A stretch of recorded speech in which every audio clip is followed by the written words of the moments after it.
Students, पिछले session में हमने डेटा सबसेटिंग, डेटा सॉर्टिंग के ऊपर डिस्कस किया और वहीं पे मैंने आपको कहा था कि कुछ और टेक्निक्स भी अवेलेबल है गूगल शीट में। इतनी कॉमन नहीं है, थोड़ी सी मुश्किल हैं, लेकिन मौजूद है। तो इस सेशन में हम फोकस करेंगे उनमें से एक टेक्निक के ऊपर जो बहुत पावरफुल है। थोड़ी सी उससे मुश्किल ज़रूर है, लेकिन बहुत पावरफुल है। जो डेटा फ़िल्टरिंग और डेटा सॉर्टिंग का प्रोसेस हम करते हैं, उसको बहुत आसान कर लेते हैं और ये बहुत पावरफुल टेक्निक के तौर के ऊपर सामने आती है। जो उसका आइकन है, यानी जिस हेडिंग के तहत हम इस सेशन को करेंगे, वो वही है, यानी डेटा सॉर्टिंग और डेटा फ़िल्टरिंग। लेकिन जो टेक्निक हम इस्तेमाल करेंगे, वो एक डिफरेंट टेक्निक है जिसको हम डेटा पिवटिंग कहते हैं। पिवट का वर्ड जो है, ये अंग्रेज़ी ज़ुबान का वर्ड है। आपको हैरत होगी कि पिवट हम कहते हैं वो जो हमारे वॉशरूम्स में या किसी जगह पे अलमारियों में खूंटी लगी होती है ना, जिसमें हम अपने कपड़े वगैरह टांग लेते हैं, तो पिवट बेसिकली उस खूंटी को कहते हैं। हाँ, ये कॉन्सेप्ट हम डेटा में कैसे इस्तेमाल करेंगे, क्यों हम पिवट कह रहे हैं उसको, वो जब डेटा आपके सामने आएगा तो वहाँ पे मैं आपको मज़ीद तफसील के साथ इसको बताऊंगा कि मैं क्यों पिवट का वर्ड इस्तेमाल करता हूँ या गूगल शीट इस पर्टिकुलर प्रोसेस को पिवट क्यों कहता है जब हम इसके ऊपर डेटा शीट के ऊपर करेंगे। तो आइए कंप्यूटर के ऊपर करते हैं और डेटा पिवटिंग कैसे करेंगे इसको सीखते हैं। तो ये स्टूडेंट्स हमारे पास वही फाइल है जिसके ऊपर हम अक्सर एनालिसिस करते हैं, कस्टमर डीबेस। और मैं सॉर्टिंग करने जा रहा हूँ यूजिंग डेटा पिवटिंग। कहाँ पे अवेलेबल है? इंसर्ट, जो हमारे पास मेन्यू में आइटम है इंसर्ट, इसको क्लिक किया तो यहाँ पे मेरे पास एक आइटम मौजूद है जिसे पिवट टेबल कहते हैं, जो अभी मैंने आपके सामने जिक्र किया था। इसको पिवट टेबल को क्लिक किया और यहाँ पे जो ही मैंने इसका रिज़ल्ट देखा, तो यहाँ पे देखें डेटा रेंज के नीचे उसने ऑटोमेटिकली सेंस कर लिया है कि डेटा A1 से स्टार्ट होता है और EC5001 तक ये जाता है। यानी ये इसने ऑटोमेटिक हमें ये फैसिलिटी प्रोवाइड की है।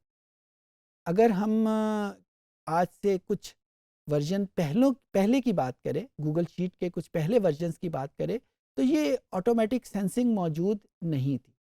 ये ऑटोमेटिक सेंसिंग जो लेटेस्ट वर्जन है गूगल शीट का, उसी में अवेलेबल है। लेकिन फिर भी एक बेस्ट प्रैक्टिस है कि हम एक मर्तबा देख लें कि ये जो डेटा इसने ऑटोमेटिकली सेंस किया है, ये रेंज क्या ये ठीक है? हाँ, मेरे मुताबिक तो ये ठीक है, लेकिन एक मर्तबा देखने में कोई हर्ज नहीं। कैसे देखेंगे? यहाँ पे क्लिक करेंगे और यहाँ पे उसके बाद हम डेटा को, अगर इसकी शीट को चेंज करके देख लेंगे कि इसमें डेटा कहाँ से लेकर कहाँ तक मौजूद है। रेंज का आई होप कि आपको कॉन्सेप्ट होगा। वंस जब ये चीज़ हो जाए, उसके बाद जो दूसरी चीज़ हमने देखनी है, जो पिवट टेबल एक नया एनालिसिस यानी सॉर्टेड फॉर्म में हमारे सामने रिजल्ट आ रहा है, वो एक न्यू शीट में बने या उसी शीट में किसी जगह पे वो इंसर्ट हो जाए। मेरी रिकमेंडेशन ये है, और बल्कि गूगल शीट की रिकमेंडेशन भी यही है कि ये न्यू शीट में हो। क्यों न्यू शीट में हो, अभी इसके रिजल्ट आपके सामने आएंगे, बहुत बेहतर आपको भी पता चल जाएगा कि क्यों न्यू शीट में हो। जब हम इसको क्रिएट का बटन प्रेस करते हैं, जो ही हमने क्रिएट का बटन प्रेस किया तो हमारे सामने ये एक टेबल आ जाएगा। इस टेबल में हमारे सामने ये सारे वेरिएबल जो कि कॉलम हेडिंग की फॉर्म में थे वो मौजूद हैं, और फिर उसके बाद इसने कुछ सजेशन दी हुई हैं, और सजेशन के बाद यहाँ पे एक टेबल बना हुआ है जिसमें रोज़ भी हैं और जिसमें कॉलम भी है। अच्छा, इस सजेशन में हम इन रोज़ और कॉलम में जो वेरिएबल ऐड करेंगे वो ऑटोमेटिकली यहाँ पे रोज़ में और कॉलम में चले जाएंगे। देखें, रोज़ और कॉलम के सामने और वैल्यूज़ के सामने ऐड का बटन मौजूद है। अच्छा, अब मैं इस वक्त आपके सामने एक एनालिसिस करता हूँ और जब उसका रिज़ल्ट सामने आएगा तो फिर उसके बाद मैं आपको समझाऊंगा कि ये पिवट टेबल क्या फंक्शन प्रोवाइड कर रहा है, और फिर हम उसके ऊपर अपनी डिफरेंट एग्जांपल डेवलप करेंगे।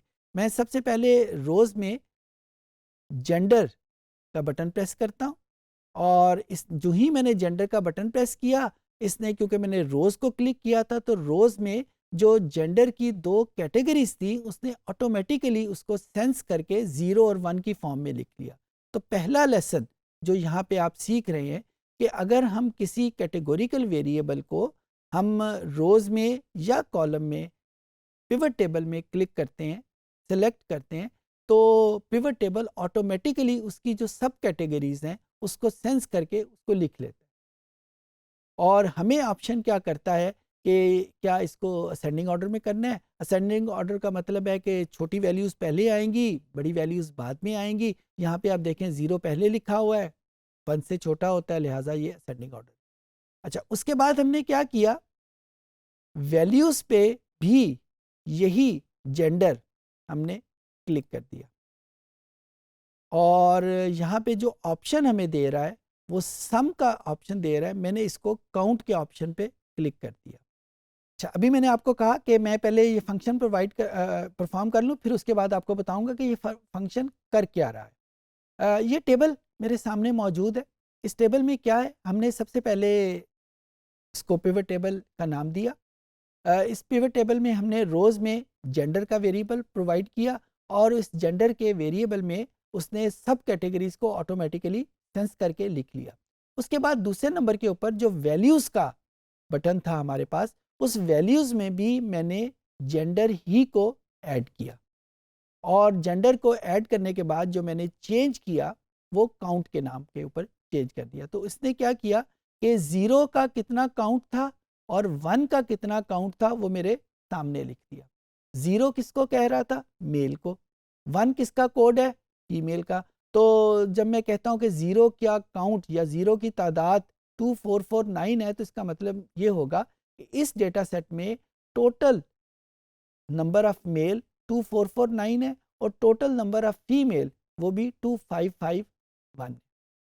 दूसरे मानों में ये टेबल मुझे उस क्वेश्चन का आंसर दे रहा है कि जिसमें मैं ये पूछना चाह रहा हूँ कि इस पर्टिकुलर डेटा सेट में कितने मेल्स हैं और कितनी फीमेल्स। जब मैंने ये क्वेश्चन पूछा कि इस डेटा सेट में कितने मेल्स हैं और कितनी फीमेल्स हैं, तो यहाँ पे 2 किस्म की एनालिसिस या 2 किस्म के वेरिएबल का सामना हमारे सामने आ रहा है। मैंने किसकी तादाद फाइंड आउट करनी है, मेल और फीमेल। तो एक वेरिएबल मेरे पास आ गया कि मैंने जिसकी तादाद को फाइंड आउट करना, मेल और फीमेल को। तो मैंने यहाँ पे जेंडर यहाँ पे वेरिएबल इस वजह से इस्तेमाल किया।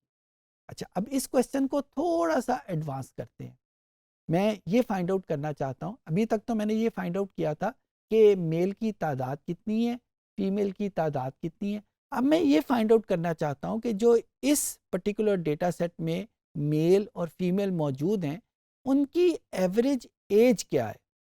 मेरे क्वेश्चन को गौर कीजिएगा, मैं ये नहीं देखना चाहता कि मेरे कंप्लीट कस्टमर उनका एवरेज क्या है, ये हमने किसी पिछले सेशन में कर लिया।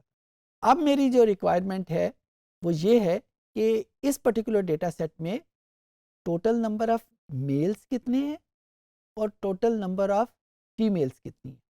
तो यहाँ पे देखें, मैंने इस पर्टिकुलर एनालिसिस 2 किस्म का एनालिसिस कर रहा हूँ कि एक तो मुझे चाहिए कि इस डेटा सेट में मेल और फीमेल कितने हैं और दूसरे नंबर के ऊपर मैंने उनके एज का एवरेज फाइंड आउट करना है। कंप्लीट डेटा सेट का नहीं, मेल का अलहदा से एवरेज, फीमेल का अलहदा से एवरेज। तो 2 चीज़ें साथ साथ आ गई। एक वो वेरिएबल हो गया जिसके हिसाब से मैंने डेटा को स्प्लिट करना है, डेटा को सबसेट करना है, और एक वो वेरिएबल हो गया जिसके ऊपर मैंने एनालिसिस करना है। एनालिसिस कौन सा, एवरेज फाइंड आउट करनी है। तो जिस वेरिएबल के रेफरेंस से मैंने डेटा को स्प्लिट करना है वो जेंडर है। यानी मेरा क्वेश्चन ये था कि इस डेटा सेट में मेल और फीमेल की एवरेज एज क्या है। तो मैंने डेटा सेट को पहले मेल और फीमेल में स्प्लिट कर लिया, उसके बाद दूसरा वेरिएबल, तो उसके ऊपर एनालिसिस किसके ऊपर करना है, एज के ऊपर एनालिसिस करना है कि उसका एवरेज हमने फाइंड आउट करना है। तो ये 2 वेरिएबल हमारे सामने आ गए। एक वो वेरिएबल जो सबसेट के लिए इस्तेमाल हो रहा है, एक वो वेरिएबल जो एनालिसिस के लिए इस्तेमाल हो रहा है। जिस वेरिएबल को हम सबसेटिंग के लिए इस्तेमाल करते हैं पिवट टेबल में, उसको इधर रोज में या कॉलम में रखते हैं। और जिस वेरिएबल को हम एनालिसिस के लिए इस्तेमाल करते हैं उसको हम वैल्यूज़ में शिफ्ट करते हैं। मैं इस चीज़ को दोहरा देता हूँ। दो किस्म के वेरिएबल हमारे सामने आते हैं कि जिस वेरिएबल के रेफरेंस से हम डेटा की सबसेटिंग कर रहे हैं और वो वेरिएबल जिसके रेफरेंस से हम डेटा के ऊपर एनालिसिस कर रहे हैं। मैंने क्वेश्चन किया कि मेल और फीमेल की एवरेज एज क्या है, तो एवरेज मैंने एज के ऊपर अप्लाई करना है तो एनालिसिस एज के ऊपर लगेगा, और सबसेटिंग मैंने जेंडर के हिसाब से करनी है। जिसको मैंने वेरिएबल को सबसेटिंग के लिए यूज़ कर रहा हूँ उसको मैं रोज़ या कॉलम में रखूँगा और जिसके ऊपर एनालिसिस करना है उसको वैल्यूज़ में रख दूँगा। अच्छा, अब देखते हैं हम इसको कैसे करेंगे। यहाँ पे हम सबसे पहले तो इसको ख़त्म कर लेते हैं जो पहले से एनालिसिस हमने किया हुआ है। अब हम रोज़ में ऐड करेंगे, हम कॉलम में भी ऐड कर सकते हैं। अभी मैं आपको कॉलम में भी ऐड करके दिखाता हूँ कि उससे फ़र्क क्या पड़ता है। It is only a matter of choice कि हमें नज़र कैसे आए। आमतौर के ऊपर रोज़ में बेहतर तौर पे नज़र आता है। तो जेंडर को हमने क्लिक कर लिया, उसी तरीके से 0 और 1 हमारे सामने लिखा गया। और अब दूसरा वेरिएबल मैंने वैल्यूज़ में ऐड करना है। कौन सा वेरिएबल वैल्यू में ऐड करना है? एज का। और जो ही मैंने एज का वेरिएबल ऐड किया, यहाँ पे मेरे पास सामने सम का फंक्शन वहाँ पे अप्लाई किया हुआ है। जबकि मुझे कौन सा फंक्शन अप्लाई करना है? मुझे एवरेज का फंक्शन अप्लाई करना है। मैंने average age of male and female find out करनी है। तो मैं यहाँ पे इस एरो को क्लिक करूँगा और यहाँ पे मेरे सामने एक ऑप्शन एवरेज की मेरे सामने आ जाएगी। सो ये जो ही मैंने एवरेज किया तो यहाँ पे मेरे सामने जो वैल्यू लिखी गई कि 0 जेंडर जब 0 था तो उसकी एवरेज एज क्या थी? 47.03। और जब जेंडर 1 यानी फीमेल था तो उसकी एवरेज एज क्या थी? 46.84। एक क्वेश्चन और कर लेते हैं। क्या क्वेश्चन करते हैं? मैं ये देखना चाहता हूँ कि जो बर्थ मंथ हैं, मुख्तलिफ महीनों में जो कस्टमर पैदा हो रहे हैं उनकी एवरेज इनकम क्या है। चलें एवरेज के बजाय हम मैक्सिमम इनकम कर लेते हैं, एक और फंक्शन यहाँ पे इस्तेमाल हो जाएगा। तो मेरी रिक्वायरमेंट क्या है कि मुख्तलिफ महीनों में जो कस्टमर पैदा हुए हैं वो उनका मैक्सिमम इनकम कितनी है। अच्छा, अब यहाँ पे दो वेरिएबल हैं। एक वो वेरिएबल जिसके हिसाब से डेटा को हमने स्प्लिट करना है वो बर्थ मंथ है, और दूसरा वेरिएबल कि जो फंक्शन हमने अप्लाई करना है, फंक्शन हमने इनकम के ऊपर मैक्सिमम का फंक्शन अप्लाई करना है। तो ये वही दो वेरिएबल आ गए। मैं यहाँ पे सबसे पहले तो इस पिवट टेबल को मैं क्लियर कर लिया।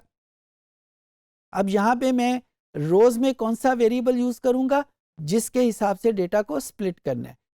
यहाँ पे डेटा को स्प्लिट करना है बर्थ मंथ के हिसाब से। ये बर्थ मंथ लिखा हुआ है तो यहाँ पे मेरे सामने बर्थ मंथ लिखे हुए आ गए, और ये असेंडिंग ऑर्डर में है, ABC ऑर्डर में यहाँ पे लिखे हुए आ गए। उसके बाद वैल्यूज़ में हमने कौन सा वेरिएबल शिफ्ट करना है? जिसके ऊपर हमने एनालिसिस परफॉर्म करना है। तो एनालिसिस हमने परफॉर्म करना है इनकम के ऊपर। तो इनकम का वेरिएबल यहाँ से मैंने लोकेट किया, और उसके बाद मैंने यहाँ पे फंक्शन कौन सा अप्लाई करना है? मैक्सिमम का फंक्शन अप्लाई करना है कि मैंने ये देखना है कि उनकी मैक्सिमम पे कितनी है। और जो ही मैंने ये मैक्सिमम का फंक्शन अप्लाई किया, ये मेरे सामने इस टेबल में ये चेंजेस होके आ गई कि मुख्तलिफ महीनों में पैदा होने वाले कस्टमर की मैक्सिमम पे कितनी है। फॉर एग्ज़ाम्पल यहाँ पे अगर मैं देखूँ तो जो कस्टमर फरवरी में पैदा हो रहे हैं उनकी मैक्सिमम पे सबसे ज़्यादा है एज़ कम्पेयर टू अदर्स। अच्छा, अब यहाँ पे मैं अगर जेंडर भी ऐड करना चाहूँ तो जेंडर क्योंकि डेटा को स्प्लिट करने में काम आता है तो मैं कॉलम में जेंडर ऐड कर देता हूँ। यहाँ पे अब मैंने दूसरा वेरिएबल जेंडर इसमें ऐड कर दिया, और यहाँ पे जेंडर मुझे बता रहा है कि अब ये मैंने क्योंकि कॉलम में रखा है तो मुझे वो दोनों कॉलम में 0 और 1 के फॉर्म में मुझे वो वैल्यूज़ को बता रहा है। तो यहाँ पे मैंने इस पर्टिकुलर कॉलम में या इस पर्टिकुलर पिवट टेबल में हमने जो आंसर लिया है वो इस बात का है कि बर्थ मंथ में कौन कौन जो कस्टमर पैदा हो रहे हैं, और वो मेल हैं तो उनकी मैक्सिमम इनकम कितनी है, फीमेल हैं तो उनकी मैक्सिमम इनकम कितनी है। एक क्वेश्चन का आंसर रह गया था, वो अभी दे दूं कि इसको पिवट क्यों कहते हैं। पिवट इस वजह से कहते हैं कि पूरा डेटा इन दो वेरिएबल के हिसाब से अरेंज हुआ हुआ है। तो अगर मैं इन दो वेरिएबल को वो खूंटी का नाम दे दूं तो ये दो वेरिएबल हैं कि पूरा डेटा इन दो खूंटियों के ऊपर बंधा हुआ है, तो इस वजह से इसको पिवट टेबल कहते हैं। ये एक टर्म है, इसके बनाने वाले ने इसका नाम ये रख दिया तो हम भी यही नाम यूज़ करेंगे, पिवट टेबल। तो इस तरीके से हम इसको डेवलप कर लेंगे। I hope things would be understandable for you. जी, तो हमने अपने सेशन में सीखा कि डेटा पिवटिंग कैसे करते हैं। डेटा पिवटिंग जैसे मैंने आपको बताया कि सॉर्टिंग और फिल्टरिंग का एक और लेकिन बहुत पावरफुल टेक्निक है, और ये हर उस जगह पे इस्तेमाल होती है जहाँ पे हमने डेटा की सबसेटिंग करनी हो या सॉर्टिंग करनी हो। आई होप कि आप इस टेक्निक को इस्तेमाल करना सीख गए हो।